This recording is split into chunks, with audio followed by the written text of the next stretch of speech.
I really did want to do a house that didn't jump out at you, that actually just sat into the landscape so that it just blended in. And I think partly all that's tied with the fact that I think just the way I approach architecture anyway is I'm always looking for a simple solution.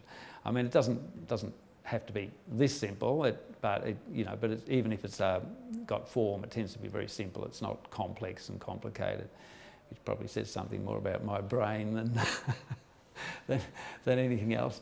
But so I think one of the nice things about a holiday house, and particularly nice for yourself, is that you can do things that wouldn't necessarily be sensible or practical in a permanent house. I mean, it was an experiment. I started thinking about the materials, what I'd make it out of, how I'd blend it in. Concrete seemed like a good idea at the time. I didn't realise just how expensive a concrete house is, which is very expensive when you're doing off-form concrete.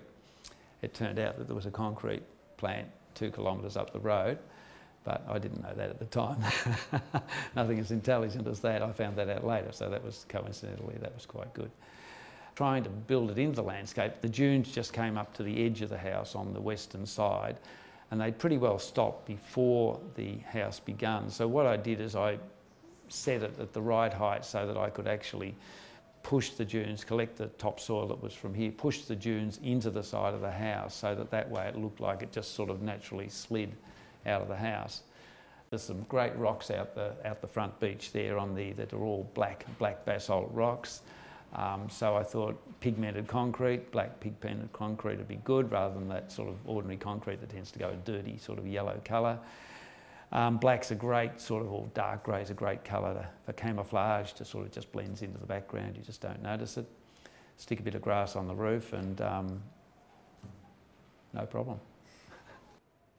The reason the courtyard was there in the first place even was, and it's a sort of a crazy reason, but seemed a good idea at the time. I wanted to make the distinction between the ocean side and the other side. I didn't want the house to just be sitting in the landscape. I wanted to feel it, from one side it was just a wall in the landscape, but from the other side I just couldn't imagine that it was like a wall on the other side and you drove up a driveway and there was a wall on the other side. It didn't seem enough, because I guess as a practice we've always been very interested about entry and arrival and things like that. But I just like the idea of you come in the driveway, you can't see anything but then just see the hint of the 2 sloping walls that just mark where you go. And people are quite surprised. They drive their car in and they've arrived, they're here and they can't sort of get their head around it. It's only when they sort of walk in and see the view and say, wow, this is a great view, that they've arrived. And to be honest, I'm digressing here, but at one stage I did think the courtyard, maybe I thought one day it might have an olive grove in it, or I might grow vegetables in it or do something in it, but I came to love nothing in it. And I've always been interested in, I guess, metal. I know as kids we used to make spear guns and we'd make guns and things out of metal, and we'd file metal and we'd drill it and we'd rivet it and do all this sort of stuff. And I sort of I guess it's sort of turned out that I like architecture that you can actually sort of understand how it's built. You can see the pieces that it puts it together.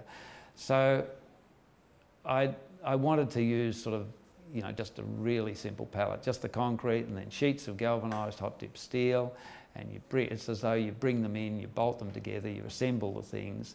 And of course it's also good because it's the sort of stuff you can do yourself. You obviously have to get the sheets made and cut and to size and galvanised, but then you get them in and you can actually just assemble the whole thing. What I don't like so much is that even hot dip galvanised steel starts to rust in places after 30 years when the water doesn't get to it to wash off. So I've had to try and patch up a few bits and pieces. When I did this house, I really never thought of it being becoming well known. And it's funny, it's been published in so many places, not because it's great architecture or anything. It's sort of, in a strange way, it's because it's interesting. It's sort of underground way before a lot of houses were underground. It seems environmental and it's sort of simple and not the normal sort of thing that you do, and so that was sort of reassuring when people liked it. And the only plan, as I was saying earlier, that I've had, or that I can now recognise, is this idea about crafting things and making things in metal and being able to understand things because it's the way I would make them, and that's the way I plan buildings. It's all as if it's all as something I can get my head around. That's why they're not so complex, anything I do.